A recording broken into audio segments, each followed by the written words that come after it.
उल्टो 5 वर्ष चाहिँ कैद र 15 लाख भने के हो? गोकुल बास्कोटा के 15 लाख चाहिँ सजाय के अरे दण्ड जरिवाना तिर्न सक्ने हैसियतको मान्छे हो त हिजो? उहाँ पनि एउटा रिपोर्टरै हो। कत्रो मान्छेहरू गोकुल बास्कोटा 15 लाख दिन सक्नुहुन्थ्यो त उहाँले? किनभने यसमा प्रमुख प्रतिपक्षको पनि ठुलो त्रुटि छ। उहाँहरूको अकर्मण्यताले गर्दाखेरि संरचनागत रूपमा यस्ता खालका अपराधमा उहाँहरू आफै संलग्न भइदिनाले गर्दाखेरि र लामो समयसम्म यही कुराको लागि उहाँहरूले जेल पनि खानुभएको हो। आज उहाँहरूको घर व्यवस्थापन सही ढङ्गले चलिरहेको थियो कि क्या हो? अत्यन्तै मर्मस्पर्शी र उच्च स्तरीय अभिव्यक्ति दिनुभयो। सायद म त्यहाँसम्म पुग्न सक्दिनँ के जस्तो लागिरहेको छ। किनभने धेरै विषयमा केन्द्रित भएर आउनुपर्ने यसको राजनीतिक र संवैधानिक पाटो, कानुनी पाटो हाम्रो दिनेशजीले उच्च स्तरबाट उल्लेख गर्नुभयो।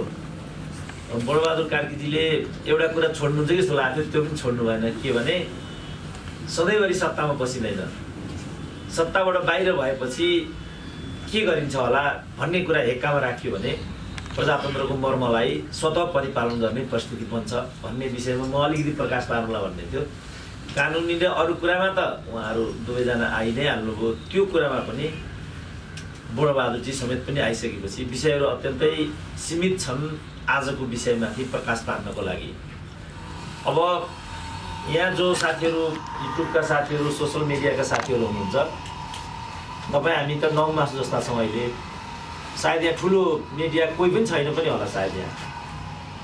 उहाँहरूलाई सायद यसबाट बढी चिडचिडाहट भए जस्तो मलाई लाग्न थाल्यो क्या आजभोलि।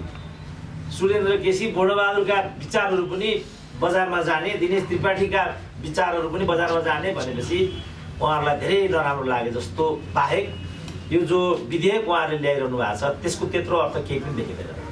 किनभने ठुलो जो टाइकुन मिडियाहरू भए ती मिडियाहरूले नियन्त्रित विचारहरू लाने र नियोजित विचारहरू लैजाने, जसले गर्दाखेरि महत्त्वपूर्ण मुद्दाहरू पनि अप्रासङ्गिक हुने यो खालको स्थिति हामी 86 देखिरहेका थियौँ। सँगसँगै रोजगारीको जो स्थिति सिर्जना गर्नुपर्ने हो सरकारले, त्यहाँबाट ऊ चुक्दै गइरहेको एउटा स्थितिमा यतिका सोसियल मिडिया कर्ताहरूले कुनै न कुनै रूपमा आफ्नो व्यवसायलाई पनि धानेका, रोजगारीको बाटो जस्तो पनि बनाएका र विचार निर्माणमा उल्लेखनीय भूमिका खेलिरहेका, मलाई लाग्छ लोकतन्त्रको यो एकदम राम्रो एसेट हो। अघि दिनेशजीले भन्नुभयो यो जुन मार्केट हो, ग्लोबल मार्केट हो, वास्तवमा यसमा राज्यको केही लगानी पनि छैन। ग्लोबल मार्केट म त कहिलेकाहीँ यति अचम्म पर्छु कि यसमा जे बेनिफिट हामीलाई भइराखेको छ त्यो वास्तवमा अभूतपूर्व छ। यति जो हामी यहाँ देखिरहेको थियौँ त सानो सङ्ख्या नै भन्नु पर्यो, हाम्रो सन्दर्भमा त ठुलो सङ्ख्या नै हो। किनभने 2टा 3टा 4टा भन्दा बढी मिडिया हामीले भोगेका होइनौँ विगत समयमा।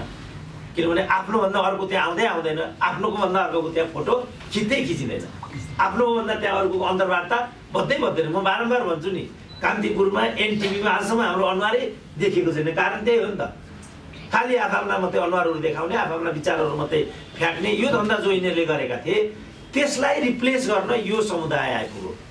र यो यस्तो समुदाय आइपुग्यो कि जस्तो हामी यहाँ बोल्दैछौँ, कति विचार त फेसबुकबाट लाइभ गइ पनि सक्यो होला। अब यो विचार सबभन्दा पहिला कहाँ पुग्यो? अमेरिका पुग्यो। विचार सबभन्दा पहिला अमेरिकाबाट रिफ्लेक्ट गर्थ्यो, फेरि काठमाडौँ आइपुग्छ। मलाई धेरै साथीहरू नराम्रो जो मान्थे अमेरिका युके गएर 1-2 महिना बसिसकेपछि उनीहरू मेरा एकदम निकटका मित्र भएर आए। किनभने त्यहाँ जो हाम्रो नेपाली समुदाय बसेको छ उनीहरूको लागि सबभन्दा सूचना र स्रोतको सामग्री चाहिँ यो हुँदो रहेछ। आदि हेरे पनि भयो, पुरा हेरे पनि भयो, टोयलेटमा गएर बसेका हेरे पनि भयो, काम गरिरहेका बेला हेरे पनि भयो, पुराका पुरा उनीहरू चाहिँ सूचनाबाट चाहिँ आबद्ध भइसकेपछि मुलुकमै रहे जस्तो यस्तो किसिमको आभास उनीहरूलाई भइसकेपछि यसको योगदानको कुरा पनि यता भयो, बौद्धिक योगदान पनि त्यत्तिकै भयो, सूचनाहरू पनि त्यत्तिकै प्रभावित भए, रोजगारीको कुरा पनि यी भित्रबाट भयो, व्यक्तित्व निर्माणका फाँटहरू पनि यहाँबाट माथि आए। त्यसपछि अब गोकुल बास्कोटाको त थाहै छ, उहाँको व्यक्तित्वको अरू कुराहरू, प्रधानमन्त्रीजीका तौर तरिकाहरू पनि थाहा छँदैछन्, गोर्खापत्रको समाचार सम्प्रेषण गर्ने विधि पनि थाहा छँदैछ। यो एमसिसीको बारेमा चाहिँ यो इन्डो पेसिफिक अन्तर्गत होइन भनिरहेको विषयलाई गोर्खापत्रले सम्पादकीय बनाएको रहेछ। तर अस्तिको दिन आफै अमेरिकी एम्बेसीले चाहिँ यो एसिया पेसिफिककै अङ्ग हो भनेर खुल्ला भनिदिइसकेपछि यिनीहरू विलकबन्धमा परिरहेको स्थिति र यो सुरक्षा अवधारणासँगै जोडिएको छ भनिदिइसकेपछि यिनीहरू एक न दुई भए। यो खालको पत्रकारिता गरिरहेका साथीहरूलाई हामीले भनिरहेको कुरा के भने तपाईँहरूले व्यावसायिक पत्रकारिताको बाटो छोड्नुहुन्न। सरकारी अखबारकै भए पनि त्यो व्यावसायिक कुरासँग नै जोडिन्छ। यी सबै कुराहरू हामीले बारम्बार उठाइरहेको र यसमा युट्युबका साथीहरूले बढी हामीलाई साथ दिएको कुरा मलाई लाग्छ यिनीहरूलाई आँखाको कसिङ्गर भयो। होइन भने ठिक छ, तपाईँहरूले यसबाट एउटा व्यावसायिक बाटो पनि गर्नुभएको छ, तपाईँहरूले एक्सपोजर पनि कमाउनु भएको छ, तपाईँहरूले सूचना पनि प्रवाह गर्नुभएको छ, सारा देशवासी अन्तर्राष्ट्रिय रूपमा हामीहरूलाई तपाईँहरूले चाहिँ कनेक्टिभिटीमा पनि राख्नु भएको छ। यो त परोक्ष रूपमा ठुलो कन्ट्रिब्युसनको कुरा भइराखेको छ। तपाईँहरूलाई चाहिँ हामी के भने ढाडस दिने पट्टी छौँ। यो कुरा पक्का हो कि प्रजातन्त्र भनेको अनुशासनभन्दा परबाट चल्दैन। यसमा जवाबदेहिता अनिवार्य छ, तर त्यो जवाबदेहिता कसैले थोपरेर त्यो अनुशासन कसैले सिकाएर प्रजातन्त्रमा सिकिँदैन। अभ्यास गर्दै जाने हो, एकअर्काबाट सिक्ने हो। त्यसको संवेदनशीलताले नै हामीलाई हाम्रो दायित्वबाट चाहिँ बाँधेर हामीलाई परिष्कृत हुन अगाडि लैजाने हो। म आफै कति आलोचक विषयको आलोचक प्रस्तुताको रूपमा आइरहेको छु। जस्तो काहीँ राष्ट्रपतिलाई जन्तु बनाइएको छ, राष्ट्रपतिलाई जन्तु बनाएर त्यो माथि प्रधानमन्त्रीलाई उकालिएको छ। यो कुरा राम्रो होइन त हामीले भनेकै छौँ नि। प्रजातान्त्रिक मर्म मान्यताभन्दा परका कुराहरू, गैर प्राज्ञिक कुराहरू वर्जित हुनुपर्छ।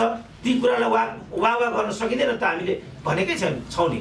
तर के त्यसो भने बालवाटा लुटेको कुरा पनि भन्न नपाइने, टुलीखेललाई बसपार कुरा बनाएको कुरा पनि भन्न नपाइने, 38 क्विन्टल सुन त्यहाँबाट आयो, संरचनागत त्यहाँभित्र त्यो काम भएको छ भन्ने कुरा पनि भन्न नपाइने, नेवाली सिद्धियो त्यो पनि भन्न नपाइने, मेलम्ची किन आएर त्यो पनि भन्न नपाइने, उखु कृषकहरूको मूल्य अहिले 42 करोड भयो भन्ने छ। आजै आइरहेछ एउटा चाहिँ संसदकै उपनेता रहेको, प्रादेशिक संसदको उपनेता रहेकोले 21 करोड त एउटै पुँजीपतिले उखु कृषकहरूको मूल्य चाहिँ भुक्तानी नदिएको भन्ने कुरा आज आइराखेको छ। दुर्भाग्यले उनी प्रतिपक्षी दलका नेता छन्। हामीले प्रतिपक्षी दलको कुरालाई पनि त जो जनताको विपक्षमा छ कहाँ छोडेका छौँ। सरकारको मात्रै विरोध गर्ने भन्ने कुरा हामीले कहाँ कसम खाएको हो र त। हामीले त राम्रा कुराहरूमा सरकारसँग पनि सँगसँगै छौँ, नराम्रा कुराहरूमा प्रतिपक्षबाट पनि हामी पर छौँ र सामग्रीले साथ नदिने, पुष्टि नहुने हावादारी कुराहरूमा युट्युबबाटै आएका भए पनि, सोसियल मिडियाबाट आएका भए पनि हामीहरू त्यसको माखौल उडाएका छौँ। हामीले जहिले पनि गुण र दोषको आधारमा काम गरेका छौँ र लोकतन्त्रले दिएको यो अवसर हो, लोकतन्त्रले दिएको एउटा यो सुविधा हो। यी सबै कुराहरू हुँदाहुँदै अघि दिनेशजीले भनिसक्नुभयो, कैयौँ कुराहरू कैयौँ संवैधानिक र कानुनी प्रावधान अन्तर्गत बरकरार थिए। जो गैर कानुनी कुराहरू होला, जो सूचना मिडिया इथिक्ससँग जोडिएका कुराहरू होलान्, प्रेस र वाक स्वतन्त्रतामा रहेका अङ्कुशसँग जोडिएका कुराहरू होलान्, ती त पर्याप्त थिए। हिजै पनि पञ्चायती कालमा पनि कति वाक स्वतन्त्रताहरू नहुँदै पनि, कानुनको एउटा नियन्त्रणकारी अवस्था हुँदाहुँदै पनि ठुल्ठुला नेताहरूले त्यसमा कत्रो मजाले एउटा सुविधाहरू, छुटहरू, अधिकारहरू उपभोग गरेर आएका थिए, आफ्ना विचारहरू प्रभावित गराएर आएका थिए, कानुनले बन्देज गरेका कुराहरूको विरुद्धमा पनि लडेर आएका थिए। भनेदेखि आज त लोकतन्त्र छ। लोकतन्त्र पनि मानिसले आफ्ना विचारहरूलाई चाहिँ व्यवस्थित ढङ्गले र व्यावसायिक ढङ्गले प्रस्तुत गर्न नपाउने हो भने कुन सिस्टममा ती कुराहरू सम्भव हुन्छन् त। त्यसकारण साथीहरूले अघि भन्नुभयो यो के उत्तर कोरियाको बाटोतिर जाने हो कि? साथीहरू त उहाँहरू जो अहिले सत्तामा हुनुहुन्छ 2/3, उहाँहरूले त वाक स्वतन्त्रताको कुरालाई त धेरै नै उच्च प्राथमिकता दिनुभएको हो। अभिव्यक्तिको स्वतन्त्रतालाई उहाँहरूले धेरै नै मान्नु भएको कुरा हो र लामो समयसम्म यही कुराको लागि उहाँहरूले जेल पनि खानुभएको हो र अनेकौँ वैचारिक कुराहरू पनि, चाहे त्यो बौद्धलीय जनवादको रूपमा होस् अथवा 21औं शताब्दीको जनवादको रूपमा होस् अथवा शान्ति प्रक्रियामा आउँदाखेरिका प्रतिबद्धतासँग जोडिएका कुराहरू हुन् अथवा माओवादीको रूपमा लडिरहँदाखेरि जे किसिमका यस खालका नियन्त्रणकारी कुराहरू हुन्थे त्यसको विरुद्धमा उहाँहरूले लडिरहँदाको अवस्थाको कुरा होस्, त्यो र अहिलेको व्यवहारको बिचमा ठुलो अन्तर देखिन थाल्यो। किन साथीहरूले यो कुरा गर्नुभएको भन्नेमा हामीले चासो व्यक्त गरेको। के उहाँले के चाहिरहनु भएको हो? के उहाँले वास्तवमा नियन्त्रणकारी व्यवस्था नै चाहनु भएको हो? जस्तो यो माइतीगण मण्डललाई रोक्ने कुरामा उहाँले जसरी एउटा सोच लिएर आउनु भएको थियो त्यहाँ प्रतिरोध भयो, मिडिया काउन्सिल विधेयकमा पनि प्रतिरोध भयो, अरू सबै कुराहरूमा चाहिँ बारम्बार प्रतिरोध भइआएको र यो कुरामा पनि प्रतिरोध हुनैपर्छ भन्ने कुरा खास गरी हामीले जोड दिइरहेको कुरा चाहिँ के हो भने धेरै युवा पिँढी र पङ्क्तिलाई यसले एक ठाउँमा ल्याउने, एउटा एक्सपोजर दिने, कनेक्टिभिटीमा बाँध्ने, सिक्ने, सिकाउने, प्रविधि मैत्री हुने सानो एउटा क्यामेरा लिएर यतिमै एउटा व्यवसाय चल्ने, यो त साह्रै ठुलो कन्ट्रिब्युसन हो नि ग्लोबल कनेक्टिभिटीको। अघि पनि भन्यो जहाँ 1 रुपियाँ लगानी छैन, यो काम त राज्यले गर्नुपर्ने हो। यी युवाहरूको रोजगारीको ग्यारेन्टी गर्ने काम यो मिडियाको होइन नि, यो त राज्यको काम हो। यो त यतिलाई रोजगारीको ग्यारेन्टी यति मात्रै हो र यसमा प्रत्येकको पछाडि 5 जना 10 जना जोडिएका छन्। कत्रो संरचना खडा गरेर उनीहरूले कत्रो लगानी गरेर कत्रो जोखिम लिएर उनीहरूले यो काम गरिरहेका छन्।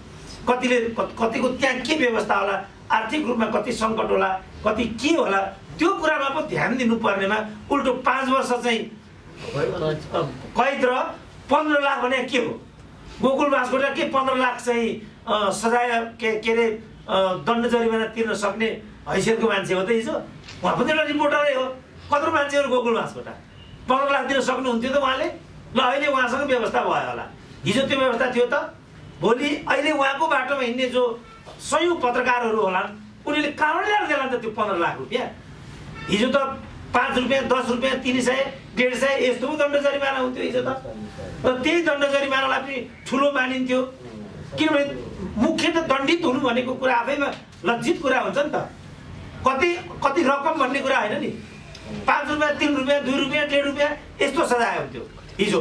तर त्यो सजाय पाइसकेपछि त्यसलाई मान्छे ठुलो अपमानको विषयको रूपमा मान्थ्यो र ठुलो लज्जा र अपराध बोध यस्तो गर्थ्यो।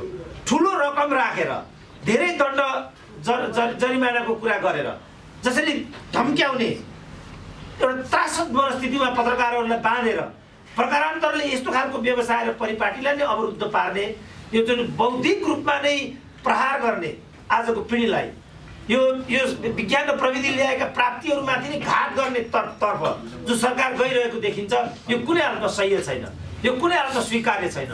र हामी जम्मैले एन मौकामा यसलाई, किनभने यसमा प्रमुख प्रतिपक्षको पनि ठुलो त्रुटि छ।